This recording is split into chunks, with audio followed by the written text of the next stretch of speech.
ça change pas grand-chose finalement. Mais c'est quand même important de leur rentrer de temps en temps des bécasses. Moi, je vais te donner un exemple. J'ai un chien qui s'appelait As.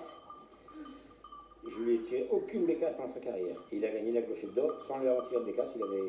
Quand il a fini sa carrière, il avait 6 ans et demi. Après, c'est une grande décision avec Michel. On n'est souvent pas forcément d'accord là-dessus. Je pense que ça fait pas mal de le récompenser. Après, arriver quand il a 3 ans, 4 ans, qu'on lui en tue ou qu'on lui en tue pas, si le chien il a la passion, il ira toujours à la recherche. D'ailleurs, on a qu'à le voir aussi souvent, c'est des chasseurs qui tirent très mal, ont souvent des grands chiens dans les mains.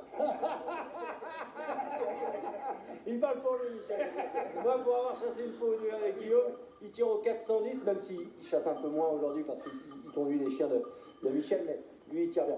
Moi, je pense que c'est un peu comme tout. Je pense qu'il y a des chiens où ils aiment qu'on leur en tue, et puis il y a d'autres qui s'en foutent un peu plus. Il y en a qui rapportent jamais, la preuve, et puis il y a des chiens, ils vont se jeter dessus pour la rapporter. C'est que c'est des chiens qui ont du mental. Qu'on tue ou qu'on ne tue pas, ces chiens-là, ils s'en fichent, mais ce qui compte, c'est de trouver. Ces différences de qualité de chiens, c'est ce qui fait la différence entre les chiens moyens, les bons chiens, les grands chiens et les très grands chiens. Voilà. C'est mon point de vue.